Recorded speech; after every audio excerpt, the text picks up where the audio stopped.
कारण नसताना हिंदीची सक्ती हा विषय जो काय एक महाराष्ट्रद्रोही सरकारकडनं लादला जातोय त्याला विरोध करण्यासाठी सर्व मराठी माणसं पक्षीय भेदाभेद विसरून एकत्र यावीत म्हणून ही सगळी मराठी प्रेमी एकत्र आलेले आहेत आणि सगळ्यांना आवाहन करतायत। साहजिकच आहे, शिवसेनेचा जन्मच मुळामध्ये भूमिपुत्रांवर म्हणजे अर्थातच महाराष्ट्रामध्ये मराठी माणसांवरती होणाऱ्या अन्यायाविरुद्ध लढण्यासाठी म्हणून झाला। आता सगळ्यांच्या लक्षात आलं असेल की शिवसेना यांना का संपवायची आहे, कारण यांना महाराष्ट्रावरती यांची हुकुमशाही लादायची आहे। खरं तसं पाहिलं तर आमचा कोणत्याही भाषेला विरोध नाही आहे, कोणत्याही भाषेचा आम्ही द्वेष करत नाही, पण द्वेष करत नाही याचा अर्थ आम्ही कोणाची भाषा किंवा कोणतीही भाषा उगाच सक्तीने आमच्यावरती लादून घेणार नाही। पहिल्या प्रथम मी दीपकजींना सांगेन की तुम्ही आंदोलन जे काही करायचं ठरवलेलं आहे ज्याच्यामध्ये शिवसेना पूर्ण पूर्ण पूर्ण त्यांच्या सोबत आहे। मराठी भाषेचे पुत्र म्हणून शिवसेना तर त्यामध्ये सहभागी होणारच आहे। मी त्यांचं बोलून झाल्यावर आणखीन बोलेनच, पण आधी तुम्ही आपण काय करणार आहोत ते सांगा। नमस्कार आणि सगळ्यांचे आभार मानतो। मी आज शिवसेना पक्षप्रमुख उद्धवसाहेब ठाकरे यांना आम्ही शालेय शिक्षण अभ्यास आणि कृती समन्वय समितीचे जे सगळे पदाधिकारी आम्ही सगळे साहेबांनाच भेटायला आलो होतो। काल आमची भेटीची वेळ ठरली। या भेटीच्या दरम्यान संजय राऊत साहेब, विनायक राऊत साहेब, अभ्यंकर साहेब आणि हे सगळी मंडळी हजर होती। या भेटीच्या दरम्यान आम्ही गेल्या 2-2.5 महिन्यांमध्ये ज्या प्रकारचं आंदोलन महाराष्ट्रभरामध्ये नागरी समाजातल्या चळवळींनी उभं केलंय त्याच्याबद्दलचा तपशील आम्ही उद्धवजींना सांगितला।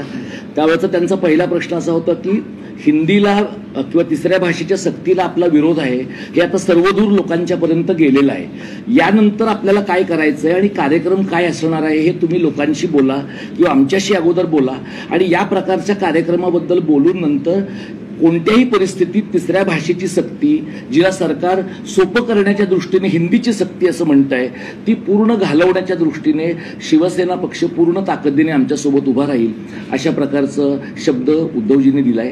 2 कार्यक्रम आम्ही त्यांच्याशी आज चर्चा करताना त्यांच्यासमोर सांगितले। एक म्हणजे येत्या रविवारी 29 जूनला दुपारी 3 वाजता मुंबई मराठी पत्रकार संघामध्ये नागरी समाजातल्या चळवळी आणि सर्व कार्यकर्ते, राजकीय पक्षांचे प्रतिनिधी यांची जाहीर सभा आम्ही घेतो आहोत आणि त्या दिवशी 16 एप्रिलचा शासन निर्णय ज्याच्यामध्ये अनिवार्य हा शब्द वापरला गेला, 17 जूनचा शासन निर्णय जिथे अनिवार्य हा शब्द बदलून सर्वसाधारण हा शब्द आणला गेला पण त्याचा अर्थ तोच आहे आणि 6 जूनचं रेखावार यांच्या सहीचं परिपत्रक ज्या परिपत्रकाच्या नुसार NCERTची पुस्तकं महाराष्ट्र शासनाने अनिवार्यपणे घ्यायची आहेत ज्यामुळे आपल्या सगळ्यांच्या आठवणीचा भाग असलेली बालभारती आणखी काही वर्षांनी कालबाह्य होणार आहे। या 3 महत्त्वाचे 2 शासन निर्णय आणि 1 परिपत्रक यांची प्रतिकात्मक होळी करण्याचा कार्यक्रम आम्ही करतो आहोत आणि या कार्यक्रमामध्ये उद्धव साहेबांनी यावं आणि शिवसेना पक्षाच्या सर्व प्रमुख नेत्यांनी, कार्यकर्त्यांनी सहभागी व्हावं अशी आम्ही त्यांना विनंती केली आणि मला आनंद वाटतो की उद्धवजींनी आमची ती विनंती मान्य केली आहे। 7 जुलैला आझाद मैदानामध्ये धरणं आंदोलनाचा कार्यक्रम आम्ही करतोय, अधिवेशन त्यावेळेला चालू आहे। हे जे धरणं आंदोलनाचा कार्यक्रम आहे त्यामध्ये उद्धवजींनी सुचवलेली एक महत्त्वाची सूचना अशी होती की आपण हुतात्म्यांना अभिवादन करून त्या कार्यक्रमाची सुरुवात करावी। हुतात्म्यांना अभिवादन करून सर्व जे मराठी प्रेमी नागरिक आहेत ते हुतात्मा स्मारकापासून आझाद मैदानात येतील आणि मग हुतात्म्यांना अभिवादन करून ते आंदोलन आपण करणार आहोत। आमचा प्रयत्न असा आहे की विधिमंडळामध्ये शिवसेना पक्षाचे, मवियाचे जे सगळे लोकप्रतिनिधी आहेत ते सगळे विधिमंडळातली सगळी आयुधं वापरून याबद्दल सहकार्य करतील आणि ज्या प्रकारच्या गोष्टी महाराष्ट्राच्या राजकारणामध्ये घडवून आणण्याच्या काही गोष्टी होताना आपल्याला दिसत आहेत किंवा संघ भाजप परिवाराच्याकडनं रेशीम बागेतनं हिंदी हिंदू हिंदुस्थानचं कथन संपूर्ण महाराष्ट्रात पोचवण्याच्या त्यांच्या कारस्थानाचं हत्यार, सांस्कृतिक कारस्थानाचं हत्यार म्हणून जर हिंदी भाषा वापरली जात असेल तर आम्ही कार्यकर्ते ह्या बाबतीत अत्यंत स्पष्ट आहोत की या प्रकारच्या कारस्थानाचा भाग म्हणून होणाऱ्या हिंदीच्या अंमलबजावणीला आम्ही विरोध करत आहोत आणि आम्हाला आनंद आहे की उद्धवजी गेल्या बराच काळ ज्या या प्रकारच्या अघोषित हुकुमशाहीच्या बद्दल बोलतायत ती अघोषित हुकुमशाही आम्हाला हिंदीच्या अंमलबजावणीमध्ये किंवा तिसऱ्या भाषेच्या सक्तीमध्ये पण दिसते.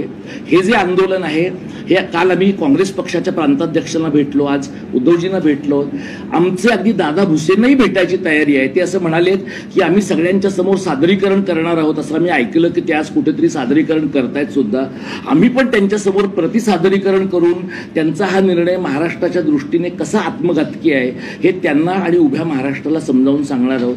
या मी उद्धवजींच्या बद्दल आणि संपूर्ण शिवसेना पक्षाबद्दल चळवळीतल्या कार्यकर्त्यांच्या वतीनं कृतज्ञता व्यक्त करतो की शिवसेना पक्षाची जी काही वैचारिक भूमिका आहे मराठी संबंधातली ती भूमिका घेऊन हा पक्ष आमच्या सोबत असेल तर आमच्या लढ्याची ताकद शतपटीने वाढेल आणि आम्हाला महाराष्ट्र सरकारला या प्रकारच्या मनमानीपासून आणि IAS लॉबीला या मनमानीपासून रोखण्यामध्ये यश येईल अशा प्रकारचा मला विश्वास वाटतो. दीपकजींनी आता आंदोलनाचं स्वरूप सांगितलं. ही आंदोलनाची सुरुवात असेल, कारण 2च आंदोलनं करून हे आंदोलन काय थांबणार नाही. हे आंदोलन पुढे जोपर्यंत ही सक्ती मागे घेतली जाणार नाही तोपर्यंत ते चालू राहील. तसं पाहिलं तर मुळामध्ये हा विषय 5 मिनिटांमध्ये संपण्यासारखा आहे. मुख्यमंत्र्यांनी जर का जाहीर केलं की मी माझ्या राज्यामध्ये हिंदीची सक्ती करणार नाही, होऊ देणार नाही, त्याच्यासाठी सादरीकरण करण्याची काही गरज नाही आहे. आणि हे दळण कशासाठी दळताय? म्हणजे परत तुम्ही जी काय म्हणजे भाजपने जी काही घोषणा केली होती बटेंगे तो कटेंगे, म्हणजे आता बाटेंगे आणि काटेंगे असं त्यांचं एक धोरण दिसतंय की जी काही एक चांगली एकजिन्सीपणा या सर्व इतर भाषिक आणि मराठी भाषिकांमध्ये राज्यात आणि मुंबईमध्ये आहे त्याच्यात कुठेतरी मिठाचा नाही तर विषाचा खडा हे टाकतायत. हा माझा स्पष्ट आरोप नाही तर माझा समज आहे की हे चांगलं सगळं चाललंय त्याच्यामध्ये हा विषाचा खडा टाकतायत. कारण हिंदी भाषेला विरोध आम्ही केलेला नाही, पण हिंदी सक्तीला विरोध आमचा आहे आणि तो राहणार. कारण हिंदीला जर का विरोध असता तर हिंदी चित्रपटसृष्टी ही जर का मी चुकत नसेल तर तसं पाहिलं तर मुंबईतच जन्मली असेल. पण एक नक्की की या हिंदी चित्रपटसृष्टीला जे काही जोपासलं तिचं पालन पोषण केलं हे मुंबईने केलं, महाराष्ट्राने केलं.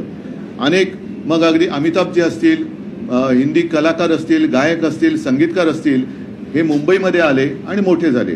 महाराष्ट्रामध्ये सुद्धा हिंदी चित्रपट हे तुफान चालतात, लोकप्रिय होतात. हिंदी सिने तारका या सुद्धा इकडे लोकप्रियता कमवतात. म्हणजे एकूण आम्हाला हिंदीचा वावडा नाही आहे, पण हिंदी सक्तीची याचा अर्थ तुमचा जो एक छुपा एजेंडा आहे की कालांतराने ते त्यांच्या आधी होतं एक निशाण एक प्रधान एक विधान म्हणजे मीच, हा जो त्यांचा आहे. आणि नड्डा जे बोलले होते की कालांतराने देशामध्ये एकच पक्ष राहील, म्हणजे हे सगळं एकाधिकारशाहीकडे यांचं ही वाटचाल सुरू आहे. कालच त्यांनी आणीबाणीला झालेल्या 50 वर्षाचा उल्लेख केला. आता ही भाषिक आणीबाणी ते लागतायत, ही भाषिक आणीबाणी आहे आणि त्याचा विरोध हा आम्ही तर करणार आहोत. पण विशेष म्हणजे शिवसेनेतले गद्दार जे जिकडे मिंदेपणाने राहत आहेत त्यांना सुद्धा आता बाळासाहेबांचे विचार काय आहेत हे मराठीतून पुन्हा सांगण्याची वेळ आलेली आहे.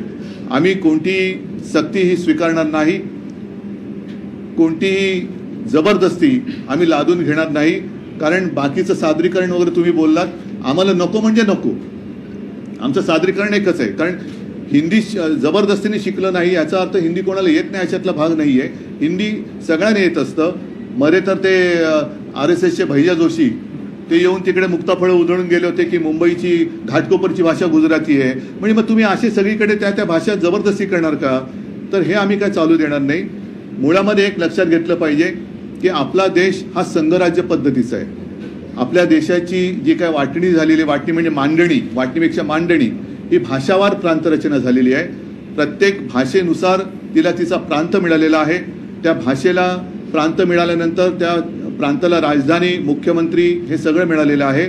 मी मुख्यमंत्री असताना मला नाईलाजाने मराठी भाषेची सक्ती महाराष्ट्रामध्ये करायला लागली होती.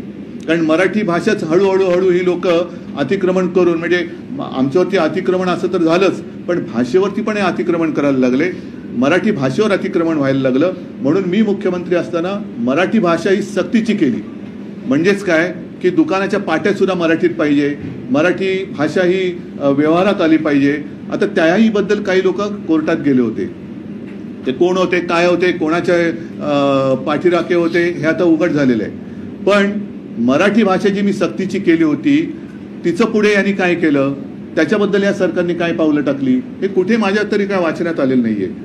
मराठी रंगभूमीचा इतिहास सांगणारं, वाटचाल चालणारं मराठी रंगभूमीचं दालन हे मी त्या तिकडे चौपाटीवरती बिर्ला केंद्र जे आहे तिकडे करायचं ठरवलं होतं. आराखडा मंजूर झाला, गो अहेड दिला, पण तेही या मराठी द्वेष्टी आणि महाराष्ट्रद्रोही सरकारने हाणून पाडलं. तिकडे सुद्धा ती जागा आता बिल्डरच्या घशात घालतायत.